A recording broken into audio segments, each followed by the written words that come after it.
Hey everyone, welcome back to another episode of New York or Nothing. Like I promised you guys, I'm going to be doing an episode about the Super Bowl, the post game. I hope you guys got to enjoy the Super Bowl. I know it wasn't that much fun to watch. It was a pretty low scoring affair. I know I told you guys to expect a shootout. And yeah, both of them were trying to sling the ball a lot, but we did see a lot of reliance on the run game.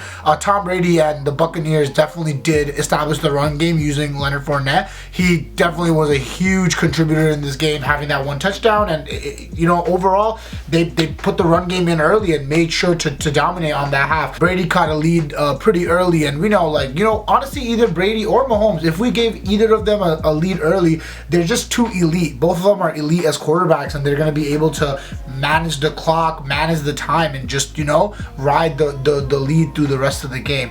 I feel like, all I can really say is, this goes to show how hard it is to win a Super Bowl in the NFL. People thought it was kind of given since last year, including myself. I actually thought it would be a given that Patrick Mahomes would kind of just win. The Patrick Mahomes and the Chiefs would just kind of win. But, it's not as easy as it looks to go back-to-back, win back-to-back Super Bowls like Tom Brady did. And, we all rooted for, majority of people were rooting for Patrick Mahomes to come through to show his greatness off, but it just wasn't enough at the end. I feel like the game was really boring if it wasn't the Chiefs and Patrick Mahomes. Like, if I told you that we watched the Super Bowl where one team was scoring touchdowns nonstop and the other team only had about 3 field goals through 4 quarters, 0 touchdowns, you guys would say, why would I even watch that Super Bowl? The reason that we all stayed clinging to our seats is because we've seen Patrick Mahomes dig himself into pretty bad holes, but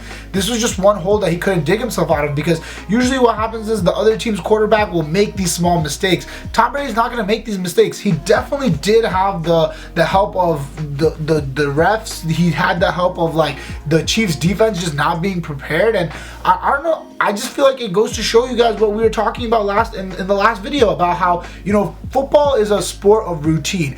The Bucs seemed to be in rhythm as soon as they got in the stadium. They seemed confident. They seemed ready. Patrick Mahomes and them, I wouldn't say they didn't seem necessarily not confident, but they were a little shaken up. A lot of stuff happened in the last week, including Andy Reid's son getting into an accident, who's also part of their offensive coaching staff. The COVID scare, them losing some players in terms of having 2 tackles out. I think 3 of their starters were out. Those players were greatly missed, and you could just see the discomfort. The main name of the game was definitely defense, because Tom Brady and them scored on them. They were impressive. 2 Gronk touchdowns. AB got involved in the game to win the Super Bowl. Fournette with the touchdown.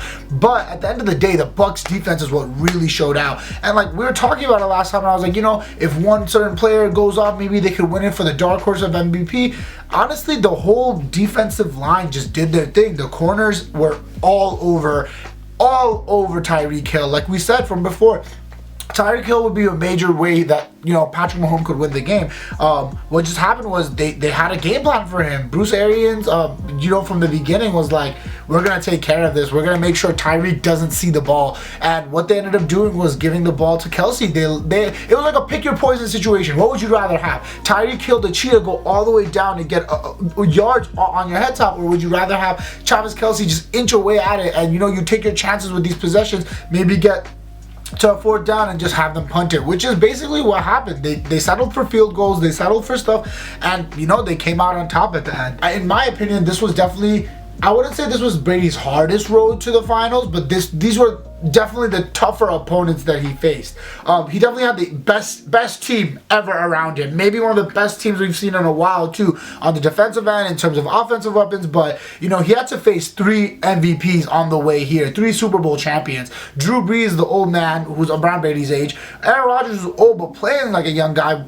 Easily one of the most skilled quarterbacks we have ever seen. You cannot take that away from the guy. And Patrick Mahomes, who, reigning Super Bowl champion, the face of the NFL now, and, the young gun who's going for Brady's spot. So this was a hard road. Yeah, he had a lot of help on the way, definitely team-wise, definitely refs-wise, because there was so many questionable calls. I agree with a lot of the people who are saying there were questionable calls. Like the offsides and stuff, I didn't think those were questionable. I think I saw the clips and it looked pretty legit, but like those pass interferences were so soft. It is really frustrating. I do get where Chiefs fans are upset because like you don't want to see your Super Bowl, you don't want to see a championship game decided by like ticky-tacky fouls, like by PIs.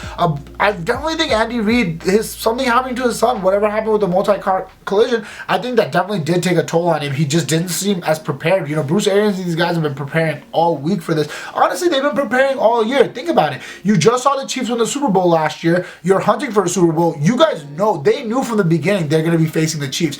And the game they played against the Chiefs, they kind of lost pretty heartbreakingly at the end. You had Tyreek Hill on the side doing peace signs and making phone calls, doing his best Shannon Sharp impersonation. The Bucs were out for blood, man. They definitely wanted to win that game, and like we all knew it from the beginning. Even though like wearing a Brady jersey, I was rooting for Brady. I was in the video last week talking about, yo, Patrick Mahomes is probably gonna win because he's so nice, and he still looks so nice. His O-line just did not hold up for him. His team didn't show up for him. Patrick Mahomes was doing like he was running circles around this. Once he gets out of the pocket, once the pocket collapses on him, he can still get the ball out of his hand. He could still make a play out of it, and like honestly, like some of those last minute throws could have been touchdowns. That's how crazy this guy is. Anyone who's trying to knock down Patrick Mahomes for this performance, anyone who's trying to say, oh yeah, I get it, Patrick Mahomes had 0 touchdowns, 2 interceptions in this game, that's not really entirely on Patrick Mahomes. You stop using this as a narrative to bring down this dude, because he is the future of the NFL. He is definitely more talented than Tom Brady, but he's not as lucky as Brady. His luck ran out. Could be because they were just having fun. They weren't as battle tested this year specifically. Last year they maybe, you know, had a little different things on their mind, but winning last year kind of, and then coming back this year, they definitely weren't put into scenarios that were struggling scenarios as much as last year, so they didn't have to build themselves up. Whereas the Bucs were answering a lot of questions on the fly. New team together, Tom Brady with the experience, Bruce Arians and whatnot, but they definitely went through their fair share of challenges from the beginning of the season and tried to learn and establish their playbook to, you know, get over that hump. And at the end of the day, yes, the defense was the MVP, but specifically Todd Bowles was the MVP, you know, of this game. It was really clear that the Bucs defensive playbook was very much focused on shutting down Tyreek Hill. Definitely daunting to not score a touchdown in the first half. I actually tweeted and they thought, you know, Patrick Mahomes didn't score a touchdown in the first half. There's no way he's gonna go down bad like this. He's gonna come back slinging, and he tried, but I don't know. There were some questionable play calls by Andy Reid. Like, why are you trying to establish the run game third quarter down like 19 points? It's kind of too late for that. At the end of the day, they should have just stuck to what they know, what they're good at, what they're great at. I feel like they both Bucs and the Chiefs both just came into it. Bucs did what they were good at. Tom Brady allowed Fournette to run the ball, didn't get too ambitious with the throws like we thought he would, because, you know, he seems so cocky, but Patrick Mahomes, it's not Patrick Mahomes' fault. He didn't get cocky. It's just they tried to do something that they're not. They are good at the run game, but they're not great at the run game. They were relying a little bit too much on the run game. Obviously, that's because the long passes were out of question, because they locked up Tyreek Hill. I feel like a winner of this whole thing was definitely tight ends at the end. You notice the tight ends getting super involved in this game. Kelsey, Gronk both getting on the block, you know, getting those short passes, Gronk with the 2 touchdowns. Let's talk about some stuff I was wrong about in terms of predictions. I thought it was going to be a shootout. Yeah, they did air out the ball a lot, but it wasn't as deadly as I thought. I thought Tom Brady was going to go for way more deep passes. He didn't even end up getting Scotty Miller, Mike Evans, or Chris Godwin that involved in the game, if I had to be truthful. I know he had other weapons involved, that's why he was okay, but you know, I expected a lot more deep shots. He had that one deep shot to Mike Evans, which wasn't even that far in, and Patrick Mahomes, he just couldn't throw too far because of the way they locked down Tyreek. I was wrong about the interceptions. I was right about Patrick Mahomes having an interception. I don't know. If you asked me when I made the last video, like, who do you think is more guaranteed to have an interception, Tom Brady or Patrick Mahomes? Eyes closed, hate Tom Brady. But please, again, I'm gonna keep mentioning this. Don't use this as a narrative to hate on Patrick Mahomes. He had the most pressure. Like, I think it was what was the number? It was 29 out of 46 pressures on dropbacks, which is most in Super Bowl history. Whereas Tom just wasn't even even pressured. The O-line held up. Like, I don't think we even saw once Tom like have to like run out of the pocket, except for that one bad snap where he like missed the ball and had to like run and recover it, which he got pretty lucky on. Tom Brady is the luckiest man on this planet. Like, his luck never runs out. At the end of the day, everything clicked for Brady and the Bucs. Everything in terms of the Super Bowl being at home, in terms of fans being in the stand, in terms of just the narrative, you know, old man Brady, in terms of his whole offense, his O-line being there, his D-line stepping up, amazing coaching staff due to Bruce Arians. Honestly, man, Bruce Arians, I wouldn't call him underrated, but he really did his thing this year. Respect to him for having a black assistant coach, 3 coordinators who are black, 2 women who are part of the coaching staff, like very diverse coaching staff, you know, and I love seeing sports move in that direction. It definitely is great to see, especially in a sport like the NFL. In the second half, it looked like the Chiefs were about to like pick up some momentum, but the rest of the team just seemed deflated. I don't think Patrick Mahomes did too great of a job of being a leader either. I don't want to like pile on him or anything, but like you notice in other games him talking about like, you just gotta be yourself, this is what we do, you know, getting like other players involved, telling them, you know, be patient, this, that. We just didn't get to see that side of Patrick Mahomes, and I definitely do have to say that's probably because of what happened with this whole like upcoming to the Super Bowl. All the cards were stacked against the Chiefs and Patrick Mahomes. I don't want to like hate on Brady either, but I feel like you could have plugged in another elite quarterback into that team, like Aaron Rodgers, maybe even Drew Brees, and they would have probably won too, man. That O-line really held up. Brady didn't have to do much work outside of the pocket. Like, he basically had everything handed to him, and that's coming from a Brady fan. Let's talk about the winners of this situation. I think the main winner is obviously Brady and Brady fans.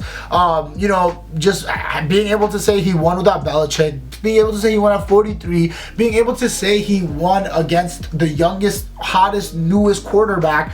You know, Brady fans win right there. Another winner of this is Eli Manning and Giants fans. Just because I do think this solidifies Eli Manning's career as a Hall of Famer. Even though I thought he was a Hall of Famer before all of this as well, I was rooting for Brady against those 2 Super Bowls.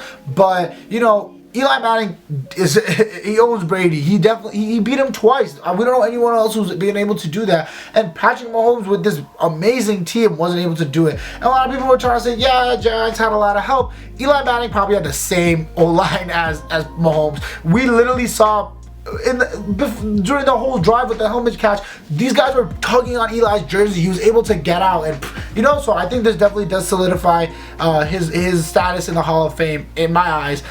I'd say the losers of this are mostly just the Chiefs fans, obviously, and I'd say Tyreek and Kelsey a little bit. Tyreek for sure, because he was talking shit all season. He got locked up. Kelsey not as much, because he did do not too bad, but could have played much better, you know, could have got a little bit more involved. Patrick Mahomes played amazing, so I would not call him a loser in this scenario at all. Bill Belichick fans, definitely losers in this scenario. You did not want to see Brady win without Belichick, and it definitely does, especially at 43 years old, where, you know, Brady shouldn't be able to have another opportunity to win at this age, but Belichick, he has to win another Super Bowl now to prove that he can do it without Brady. He's a great coach regardless, and he did help establish Brady, but you know, it's going to look really bad if he doesn't win a Super Bowl without Brady, because Brady was able to do it without him. And obviously, the Patriots are never going to get a team like the Bucs again for Belichick to do it with. It was definitely Brady had it easier. Talk about the Giants a little bit. I know football season's over, but there's no such thing as a Giants offseason. If you're a real fan, the season is all season. There's always news. There's always something going on. There's the draft. There's always ways to improve on the team and seize a brighter future. Giants hired a new offensive line coach. I know that's been a huge problem for us all year, with Mark Colombo having beef with Joe Judge, Andrew Thomas, our rookie, not playing as well, and a lot of bullshit going around with that. So we were able to hire Robert Sale from Louisiana. I believe he was their offensive coordinator and their offensive line coach. Him and Joe Judge worked together on Alabama. They have some history together, so you do like that, and hopefully it brings a little bit more of security. I know, unfortunately or fortunately, I don't know, it depends on how you like seeing it, Jason Garrett probably will be coming back as the offensive coordinator for the Giants. I'm okay about the decision. I didn't really like Jason Garrett's play calling through the season. At the same time, we didn't get to see what he got to do with Saquon. Obviously, Jason Garrett was amazing when he had Zeke at his disposal, and Zeke had one of his best seasons playing under Jason Garrett. So I'm hoping that, you know, Saquon could help out with that. Maybe he'll get the offense a little bit more creative. And you know, I do agree that Daniel Jones needs a little bit of continuity. He's been through, like, I want to say like 3 coaches now, 3 coordinators now, and like, give the kid a little bit of continuity. Let's see how the season goes. They're obviously going to take another chance on him. You guys think Patrick Mahomes still has time to catch up with Tom Brady after losing this one? Answer the question in the comments. You guys can answer on my IG post. And, you know, thank you guys for tuning in. Thanks for always, you know, clicking on my video. Really appreciate you guys. I want to do the Super Bowl video quick because, first of all, I promise you guys, and if I promise something, I kind of want to try my best to uphold it, even if I'm feeling super lazy. Also, I'm not really great at football and analysis and stuff, so I want to do everything while it's still fresh on my mind. I will be trying to do a Derrick Rose trade video. Make sure to like, comment, and subscribe if you guys like what you see. Follow me at New York or Nothing on Instagram and Twitter. Peace.